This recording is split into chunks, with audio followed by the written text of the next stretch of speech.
very large scale excavation because we were looking for early human. They were looking for early human remains. And when you got to the cave, there's no wall, nothing. Were there any other people walking about? Yeah. One or two, I don't know if they've been in a cave or not, but... There were more over at Jubilee than... Were they? Yeah, Jubilee's quite nice. Did you go in Jubilee? Did you No. We stayed outside. You can't tell him everything because he's... yeah, of course we went in, so... yeah. Yeah. And this is the first person we know from this area who got interested in archaeology in caves. And he started as a young man, he was only 21 in 1837. So that's a long time ago. And he found things nearly on the surface in the cave, or some things were, and there were little metal objects which were Roman, about 2,000 years old. And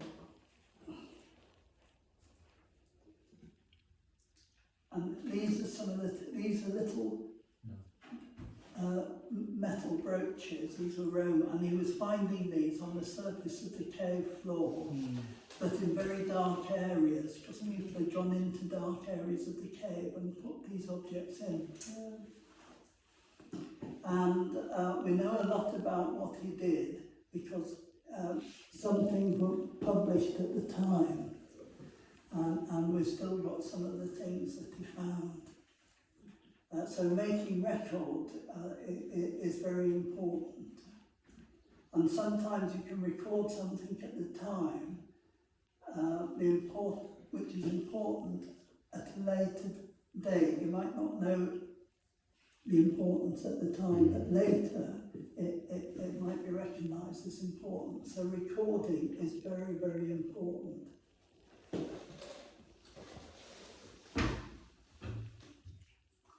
And he was a plumber. What's a plumber in Vietnam? A plumber. That was his job. But at this time, plumber, gas fitter, this was all new technology. So he was really very clued up, very intelligent, and very well organised. And then this is the group of people who organised the big excavations at the cave. And these are the leading scientists, really. The leading geological scientists in Britain at the time. World famous, weren't they? Yeah. So this is a professor at Oxford called John Phillips.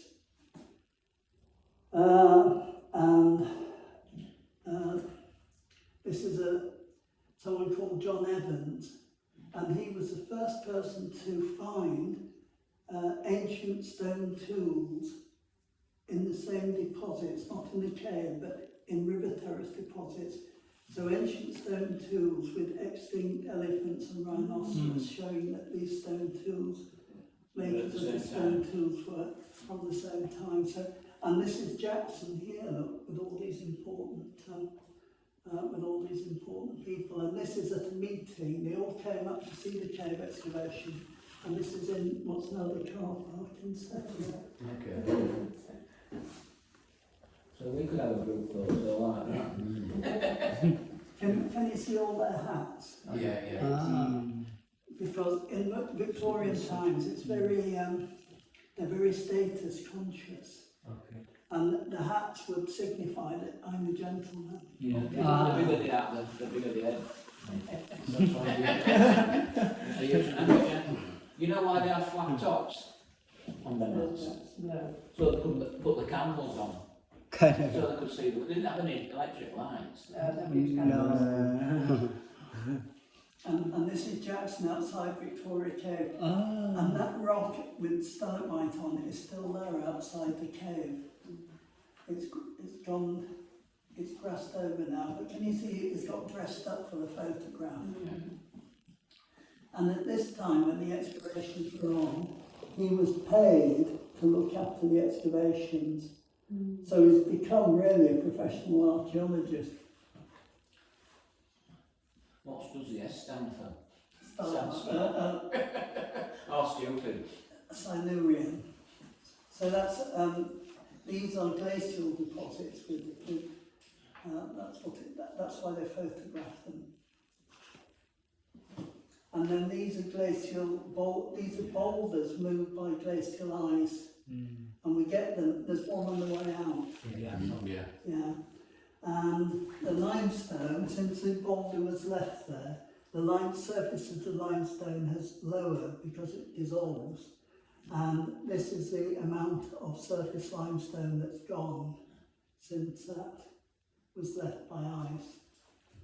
And there is actually a way of dating the surface of these erratics now. And these were left here about 17,000 years ago. Was when the glacier came, it just this way to drop these bones and not limestone. Is that optical stimulation dating? It's cosmogenic dating. It's cosmic rays coming from outer space, which I'm out. That's me. I don't know anyone. So they were really interested in glaciation with these people, and a local family, a wealthy local family who owned the local bank, they would go climbing in the Alps. And one of them was the first person to go up a big mountain in the Alps, and he would have seen glaciers. And they climbed in the Alps with a famous climber called Charles Hudson. And this is Charles Hudson, and he's giving a lecture in Settle. That's 1858, so that's 170 years ago now, isn't it? On the Alps and glaciers. And Charles Hudson is very famous as a climber, and tragically he died on the Matterhorn. And there was a group of them tied together, and one of them slipped, and then he pulled the others, and then they had a guide, and the guide cut the rope, and he didn't get pulled, and then he got sort of into trouble, sort of blamed, wasn't he? But the person who slipped was this person here, Douglas Haddow, and he would come and visit the Burbecks in Settle. So he'd been to Settle. And the story is, when Mrs. Burbeck, the wife of the climber John Burbeck, was told that Douglas Haddow had slipped on the Matterhorn and was killed, she said, "There's a hill up here called Penigan, you'll see it." She said she wasn't in the least bit surprised that he'd fallen on the Matterhorn, because when they took him up Penigan, they had to help him down. And again, helping down, he climbed Matterhorn. They shouldn't have been going on Matterhorn. We got up but not down. Oh dear. And, you know, like 100 years ago, people walked a lot. You know, they were tough people. Yeah, they were tough people. They were very active. And then this is all the people who supported, all the famous people who supported the excavations, and there's lots of famous names there. And they had to raise a lot of money to do the excavations as well. And the cave at that time, the landowner was the person who owned this farm. So in a way it all comes from it. And then this is someone who organised the committee. He was famous. They're all famous Victorians. And this is the famous person in charge of the excavations at the beginning. So it isn't local people doing this big excavation. The committee was a national one with famous people, and it was just Jackson who was there during the day organising it. Each day he was local. And this is another of the geologists. He's called Richard Tiddenham. And then another, can you see the hat? Yeah. That's a big one. Gentleman. There's 2 rabbits in that. That's a big one. Members of the X Club. What the hell's the X Club? Well, the X Club, And a bit dodgy with that. it's I've had to tell it's a long story. It's a group of scientists who supported Charles Darwin. Okay. And they were very for science. They wanted everything to be more scientific. And at that time, there was a belief that science would solve all the problems. You know, that people would be poor, there'd be food for everybody, and so on and so on and so on. No. And things like Religion. Scientific or? Yeah. Yeah. You don't know who he is? Yeah. If you remind me, I know. Darwin. Yeah, Darwin. Darwin. Yeah. Human evolution. And this is the beginning of the excavations of the cave. The beginning. You see that walled up to the left? That's where they originally went in. And that's right up in the roof now. And as far as I know, these photographs, which were taken by a local photographer, are the first photographs of the cave excavation. Anyway. Well, I've never seen that. There's certainly in Britain. Yeah. Certainly in Britain. And there's a whole series of them, and they're very high quality. And that's Jackson look in the middle. And what they do,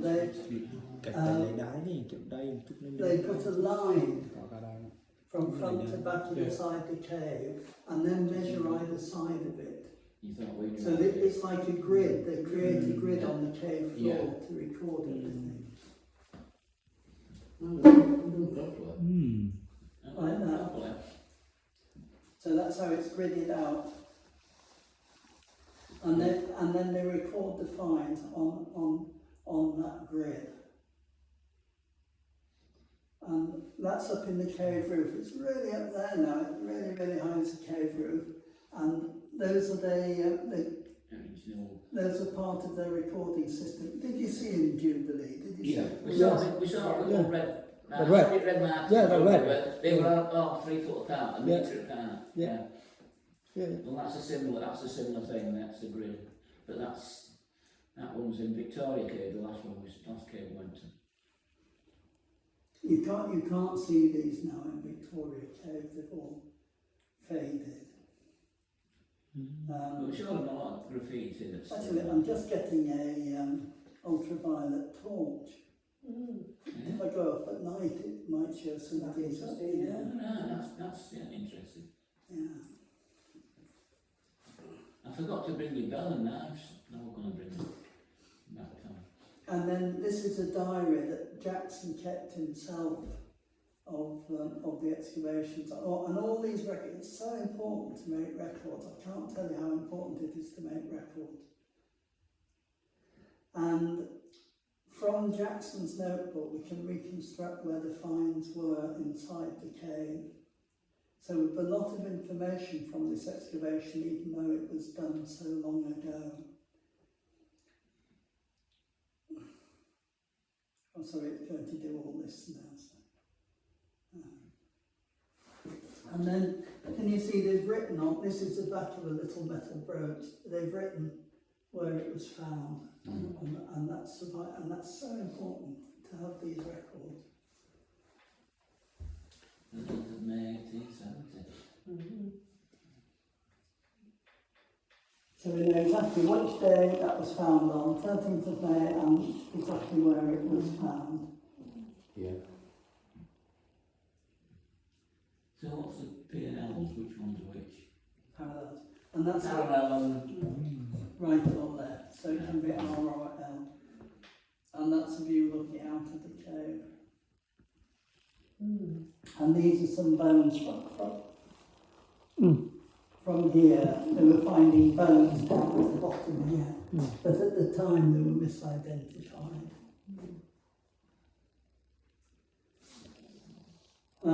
So they were misidentified. These are reindeer, which live up in the north. They're almost an Arctic species. So they were here when they were a cold climate animal. now. Yeah. Yeah, Cool. now they live, yeah. And, You need reindeer, don't you? You know reindeer? Reindeer, yes, reindeer, yeah. Santa Claus. and you see, he's written on them where they were found. And even though these were found 150 years ago, we've still been able to radiocarbon date them. Okay. So it's really important that when things are found, they're preserved. To 30,000. You know, it's not simply a case of someone writing a report at the time. And Getting rid of the stuff, yeah. it's really important to keep everything. So 13,000 years ago. 39, yeah. Well, yeah, possibly. And then this is a wild horse, and this has been chewed by a wolf, this bone. And the dating methods now have got better and more accurate. But at the moment, each date costs about £300. So That's cheap, so. it might be more, it could be 350. John's on with a cave at the moment, and you probably already need about half a dozen dates, wouldn't you? Got 14. I don't know how many we've got from my public. It sent us 14 dates across, didn't it?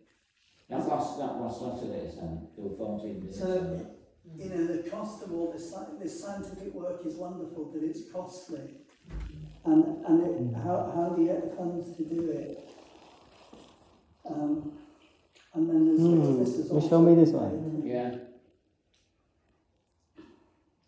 I'm not telling you how long that was. So you can date that by taking a tiny sample. You don't have to destroy it. You can just take a little tiny sample. And then these are some of the people who came to see the bones and things from the excavations in the 1920s. So everything was kept local from the excavation, and it was in a school museum. This is a school museum here. And it was all kept in glass cases. And this is very much like, this is from about 1900. And this is very much a sort of British Empire, and they've got these things from all over the world. Everything was kept here, and eventually it came to my grandfather, because this was all being thrown out, and then my grandfather kept it, looked after it, and then it sort of come down to me. These are two very famous archaeologists, and this one is a Frenchman called Henri Brie, and he was a priest, a Catholic priest. Can you see him smoking? Smoking. Smoking, see. Yes. He's very famous. And then we've written things, you see, about the caves. And then this is having bones dated. This was at Oxford University. Japanese, isn't it? Yeah, yeah. And the person at the back was a good friend of mine who sadly now died. And he encouraged us up here, and you knew him, didn't you, John? And he had time for people, and he would go through things very carefully and explain things to you. And he was very good with flint. What I didn't know about stone tools and organs was he was a world expert. So they're dating a jaw of a bear, and that's nearly, it's about 14,500 years old. And without dating it, you wouldn't know how old it was, really. So that's brown. So that's something we did. That's ancient DNA. So not just dating the brown bears, we can actually get ancient DNA from them now.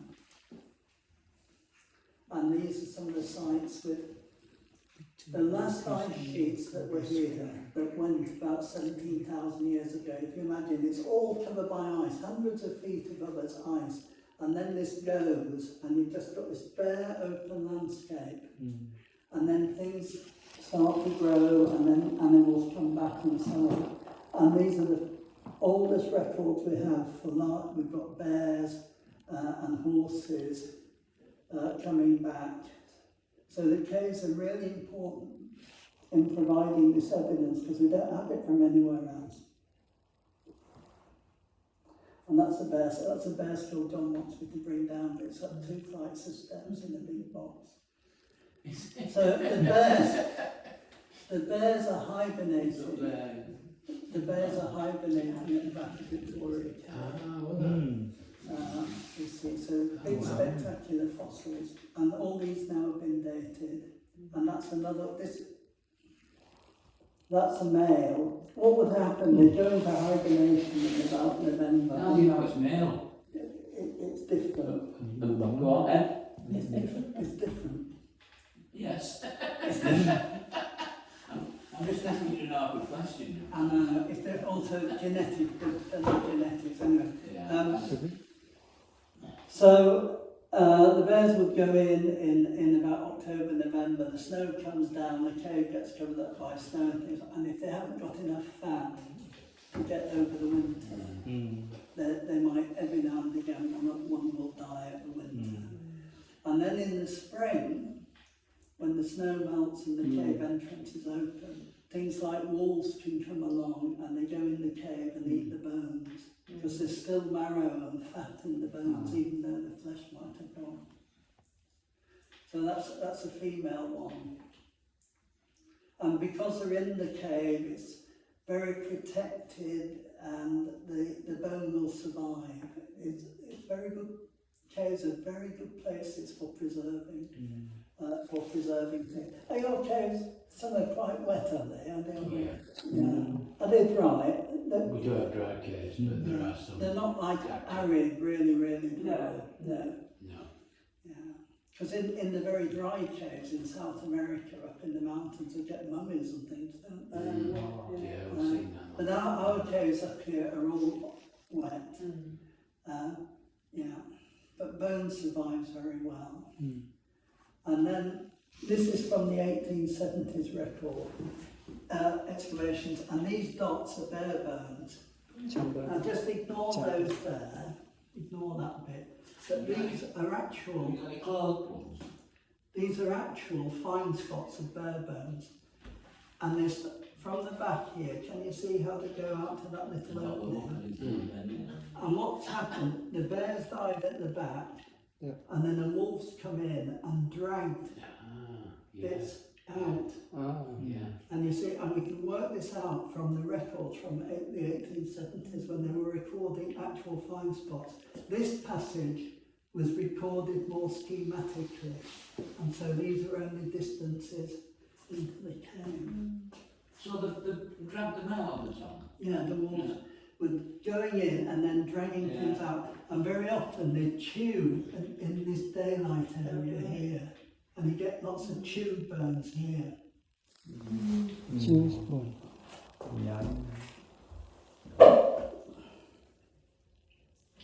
And that's a record from the 1870s. So it's a very big excavation. That's to the back of the cave. That's as far as you can see it. And then there's this narrow. You've been down this, haven't you, John? Somebody else. I haven't been down the pitch. You haven't been But down? a friend went down it, yeah. You can get down it. It's very tight. You had a go, didn't you? No, it's not me. Yeah, it is very tight. Yeah. But I'm not certain they went down that way. You know, it was Birkbeck's who went down. I think that, you know where the other little end bit is going down? I think they might have gone down there and it's been filled up that bit. That bit? Yeah. Oh, And I think that end shaft would have been too tight at the time. You would have got a ladder down. Yeah, Certainly not a rope ladder. No. So I think they must have gone down that other bit. But it goes into a passage at the bottom which comes back under there. It does. Yeah, there's a bit. It doesn't go any further into the hillside. It comes back under itself. Where that pitch is shown. I've probably got it on my survey. If I've got the other version. Find out what bottom that shot. It just goes into a post on campsite. Yeah, there's no way on. And this is a chart showing different dates of different animals. So these are radiocarbon results, you see. So it goes back to nearly 15,000 years ago. So it's 1, 2, 3, 4, 5, 6, 7, 8, 9, 10, 11, 12, 13, 14 there. So 14. That's nearly £5,000 worth of dates. Wow. Costly. We have a lottery in this country. And is it every Friday? Something like that. Friday. Once a week, isn't it, anyway? Once a week, Yeah. And sometimes I think I'm feeling lucky, I'll just buy a lottery ticket. And you buy a lottery ticket, and for about 5 minutes you're thinking, oh, what will I do with the winnings? And I think, oh, I'll spend £1,000. Yeah. Oh, it's really a bit sobering, isn't it, when you think that? Oh dear. Anyway, I'm still hoping I'll buy the laboratory if I won, I'll buy the one. And then these are, this is a table actually showing you basically what they're eating, whether they're eating meat or whether they're eating plants, right? Because bears are like us, they're omnivorous, they can eat meat or they can eat plant food. And then fish. And fish. And we thought there was really big bears. We thought, well, they must be eating something. And we thought maybe it's fish, salmon. We've got these migratory fish. And actually, it turns out most of them are all down here. And they're herbivorous. They're eating berries. They're vegetarian bears. That's sad, isn't it? Mostly, not quite, but most of them are. Vegetarian bears, no. And then this is a wild horse bone. It's a neck bone. It's a bone at the back of the neck, at the top of the spine, which has been cut. There's stone tool cut marks on it. I'll show you the next slide. So it's a bear that was hunted and cut up, butchered. And then that's a little reindeer rod. We don't know what that was for, but they're very similar. Similar dates, really. And can you see these marks here? These scratches are cut marks made by stone tool where they've been cutting the head off. And that's about 14,500 years old. So somewhere around here. What's his head?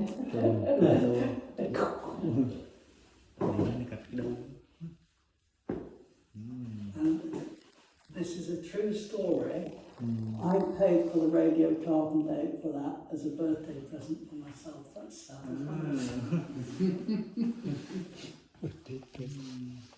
And then these are more dates. And this is another thing from Victoria Caves that's from this time. And this is from a passage right at the back, suggesting that people are going actually quite a long way into Victoria We Cave. went into that passage, two or three of us. You did? Yeah. It's I think you know what I mean, yeah. And that's where they were in there. Was that your granddad that got that? A funny man called James Simpson just went and smashed some stalagmite up and picked it up, and there it was underneath. And here in the limestone, we have lots of little cliffs and things, and places like this would be good natural tracks for horses, because you could sort of chase them up, and then once you got them in narrow bits like that, you know, chuck your spear at them and this sort of thing. So it's a landscape, because there would be hardly any trees at that time. It'd be very open and quite a good landscape with natural features to trap things like horses. And these are some dates, that's something else. More, these are ancient bones that have been dated. They're all chewed by wolves. How big were the horses at that time then? I don't think they're that big. No. I don't know. Not as big as they are now. No. And then reindeer bones, more bones. And that's the thing. Now, I'll find you the one where I went down the ladder. Find you that know they're threatening to leave you. You've got that PowerPoint. Eh? You've got that PowerPoint. No. I can give it to you, John. That'd be good, yeah, can you email it to her and, or something? Yeah, well, Yeah. sort of, I I don't- might have to do it, Might be a bit big to email, mightn't it? I've got one at all, pal. I'll do it on a memory stick.